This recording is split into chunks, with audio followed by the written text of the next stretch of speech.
Hello सारा ने राम राम जय श्री श्याम राधे राधे। तो मैं फिर आ गई हूँ एक सच्ची कहानी के साथ। ये है हरियाणा की यमुना नगर की और श्यामपुर गांव की। तो कोई तो आरे के सारे दरबार में जाता है अपनी चिंताएं सुनाने, अपने दुखड़े सुनाने, अपनी मुरादें पूरी करने। लेकिन आज एक ऐसी कहानी लेके आई हूँ कि श्याम बाबा का आशीर्वाद लेने के लिए पहुंचा एक बेटा अपनी माँ को मारने के लिए कि मेरी ये मन्नत पूरी करना कि मैं मेरी माँ को मारने में सक्षम हो सकूँ। इसलिए क्यों जानने के लिए वीडियो देखते हैं। तो ये आजकल चेहरा काफ़ी वायरल है, आप इस चेहरे को जानते होंगे। इस लेडीज़ की उम्र है लगभग 45 साल के आसपास और इसका नाम है बलजिंदर कौर। ये हरियाणा के यमुनानगर ज़िले में श्यामपुर गांव की रहने वाली है। इनका पति है सरपंच और इनका एक बेटा जो कि गांव की लड़की से बेहद प्यार करता है। वो एक दिन अपनी माँ के सामने आकर बोलता है कि माँ मैं शादी करना चाहता हूँ, मुझे प्यार हो गया है। इसकी माँ बोलती है बेटा शादी तो करनी है। इसके बेटे का नाम है गोमित राठी।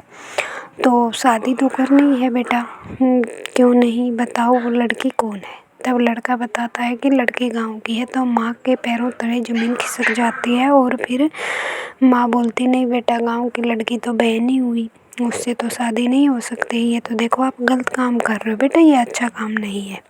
पर बेटे के तो सिर पे भूत सवार था ना, प्यार अंधा होता है, ये बात भी सच्ची है। उस बच्चे ने तो अपनी जन्म देने वाली माँ को देखा ही नहीं, सुना ही नहीं। उसको लगा मेरी माँ तो गलत बोल रही है और बेटे ने अपनी माँ की बात नहीं मानी, उस लड़की के लिए ही बोलता रहा शादी के लिए। तब माँ ने दिमाग लगाया क्यों ना इसको विदेश भेज दिया जाए और विदेश में पढ़ाई करवाई जाए तो ये इस लड़की को भूल जाएगा। तो उसको इंग्लैंड में भेज दिया जाता है।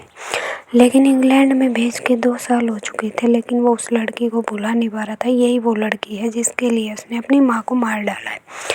तो अचानक से वह 18 दिसंबर 2025 को इंडिया में आता है और एक अपने उसी गांव का दोस्त होता है पंकज पूनिया, उसके साथ वह अपनी माँ को मारने की प्लानिंग करता है। तो वह सबसे पहले श्याम बाबा के दरबार में जाता है और वहाँ जाके भगवान से प्रार्थना करता है कि वहाँ सिर झुकाता है भगवान के सामने और अपनी माँ जन्म देने वाली माँ के लिए प्रार्थना करता है कि उसे मार सकूं।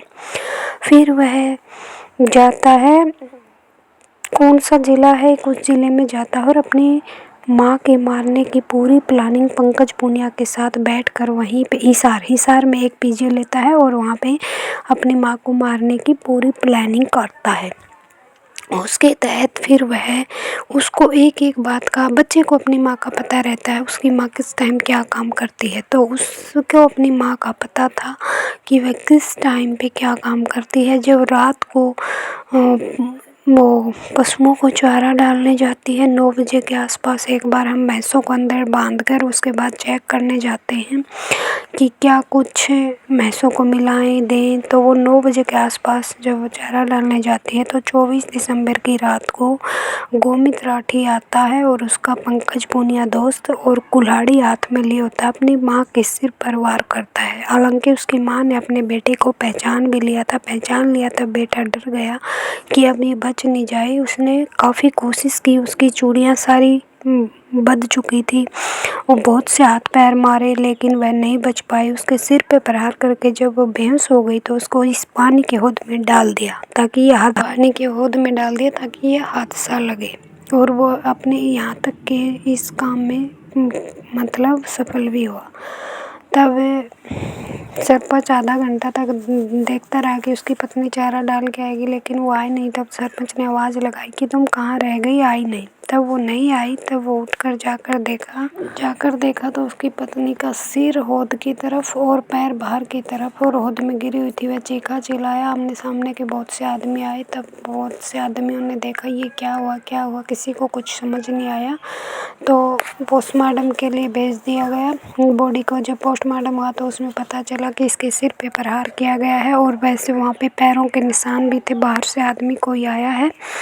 तो फिर इसकी जांच के लिए उसका मन नहीं मान रहा था। गांव के लोगों से सब बोल रहे थे इतनी अच्छी औरत है, क्या हुआ, ये तो किसी को इतना प्यार से बोलती थी, इतना व्यवहार अच्छा था, इसके साथ ऐसे कैसे हो सकता है। तो फिर उसको मतलब बताया गया कि इसके सिर पे प्रहार किया गया है। तब सीसीटीवी वगैरह सब कुछ चेक किया लेकिन कहीं कुछ सबूत नहीं मिला। तब बोला कि इसका एक ही बेटा है तो अंतिम दर्शन कर लेगा, इंग्लैंड से बेटे को बुला लिया जाए। बेटे के पास कॉल किया गया तो बेटे ने रो रो कर मतलब तबाही मचा दी और बोला कि नहीं, मैं मेरी माँ के अंतिम दर्शन करना चाहूँगा, चाहे जो हो जाए, मैं कल या परसों तक मतलब पहुँच जाऊँगा और मेरी माँ का दाह संस्कार ना किया जाए।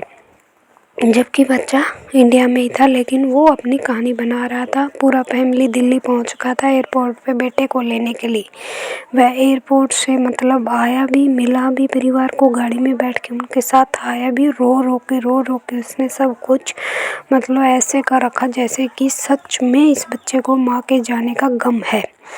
लेकिन सब कुछ चेक किया तब गांव वाले बोले कि ये हादसा नहीं है और उसको अपने मतलब घर पहुंच के बेटे ने मुखाग्नि भी दी, माँ का दाह संस्कार किया। उसके बाद गांव वालों में एक सनसनी सी फैली हुई थी कि ये हादसा नहीं है, इसको मर्डर किया गया है, आखिर किसके साथ ये दुश्मनी थी। तब पुलिस वालों ने, सरपंच ने मिलकर प्लान किया कि सीसीटीवी चेक किए जाएं। सीसीटीवी में भी कोई सबूत नहीं मिला। तब गांव में एक एक जन से पुलिस ने पूछताछ की कि ये औरत कैसी थी। सब ने कहा व्यवहार की बहुत अच्छी थी, सबके साथ मिल के चलती थी, सबके साथ बनती थी, नहीं बनती थी तो सिर्फ इसके साथ, इसके बेटे के साथ नहीं बनती थी। तब पुलिस वालों का दिमाग में आया क्यों ना इसके बेटे का ही एक बार अच्छे से जांच पड़ताल की जाए। तब उसके पिताजी को बोले सरपंच को कि क्यों ना आपके बेटे का भी फ़ोन एक बार आप चाहो तो हम चेक कर सकते हैं। तब उसके पिताजी ने कहा मुझे कोई इतराज़ नहीं, मेरा बेटा तो 2 साल से इंग्लैंड में रहता है और मेरा बेटा ऐसा क्यों ही करेगा, वो कितना रो रहा है अपनी माँ के लिए, आप कुछ भी चेकिंग कर सकते हैं। तभी पुलिस वाले ने उसके बेटे का फ़ोन चेकिंग पे डाला, तभी उसके पुलिस वाले के मतलब आँख फटी की फटी रह गई। उसका बेटा तो 18 दिसंबर को ही इंडिया में आ चुका था जबकि मर्डर हुआ था 24 दिसंबर को। तो इसके लिए बेटे को पकड़ लिया, जांच पड़ताल की। बेटा ज़्यादा देर तक टिक न पाया। बेटे ने अपना और पंकज पुनिया नाम दोस्त का सब सच उगल। आखिर क्या हुआ, परिवार तबाह हो गया, उस घर की मैन मुखिया औरत दुनिया से चली गई। ये बेटा था, ये ज़िंदगी भर सलाखों के पीछे रहेगा। सरपंच अकेला घर में रहेगा। कितना कुछ बर्बाद किया इस लड़की के लिए। ये लड़की है वो जो अपनी जन्म देने वाली माँ को भूल गया और इस लड़की के लिए इसने अपनी माँ को मार दिया। कलयुग में क्या देखने को मिल रहा है पता ही नहीं। जय सिया राम। अगर वीडियो अच्छी लगती हो, आवाज़ अच्छी लगती हो तो एक बार कमेंट में जय सिया राम जरूर लिख देना। Thank you.